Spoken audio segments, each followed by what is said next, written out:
We see once again another weekend of violence.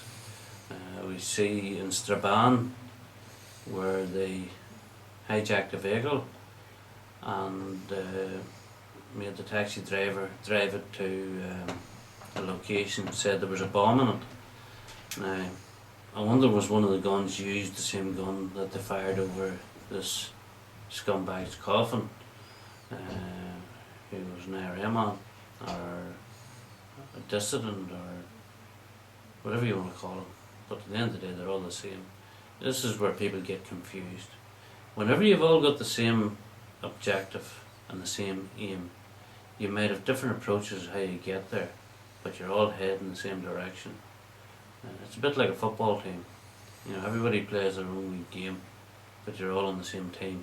That's the way the Republicans work. But here we have a situation where there was patter bombs, there were shots fired, there was a hijacking, and the police told us that they didn't do anything at the funeral because they didn't want to upset these people. Well, I wouldn't like to see what would happen if they had upset them, because the police weren't able to even deal with a situation that they should have been expecting and been in a position to either apprehend these people or stop them from achieving what they set out to do. Now, as well as that, we had a situation in INLA where over 150 odd thugs attacked the police in INLA itself, no further than about 500 yards away from the police station. 10 of them was injured, 10 police officers.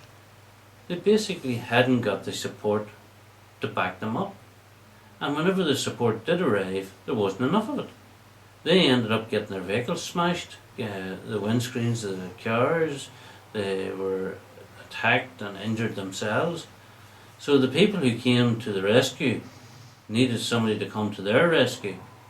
That's how ridiculous the whole security situation in Northern Ireland has become. Now, this is in an area that's supposed to be reasonably quiet. You know, that's just some of the things that were mentioned. There's numerous things going on in Northern Ireland whereby terrorists are running rampant. Now, they're not killing anybody, they don't need to. They're achieving the same aim. They're keeping it on the boil, they're keeping people living on their nerves, they're intimidating people, they're harassing people.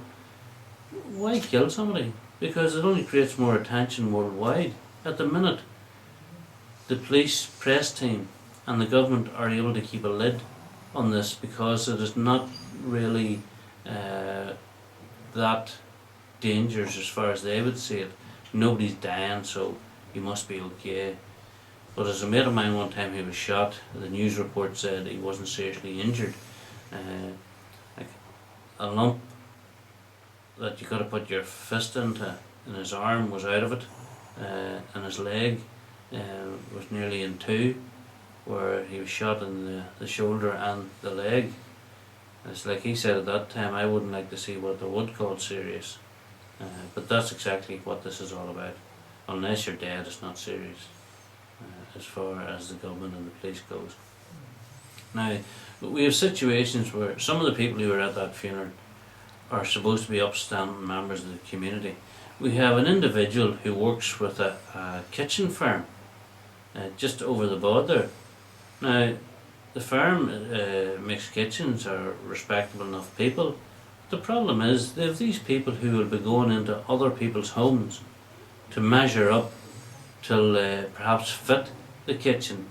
But even if they don't get the job, they have to go in to measure up in these people's homes for the kitchens to give an estimate for it. So this firm has got a duty of care whereby people who are connected to terrorism should not be employed in a firm that's going into people's homes. What happens if it's a member of the security forces or a member of the policing board or just an upstanding member of the community? Do they want a murderer or somebody who's connected to murderers walking about their living room and in their kitchen? I don't think so. So we would call on that firm to vet the people that they have in it, because they know quite well, it's like the paedophiles. You're supposed to vet your staff to make sure that they're trustworthy. Because how can you let these people into your homes if there's a possibility they're going to come back and rob it, or a possibility they're going to come back and target the individual in the home.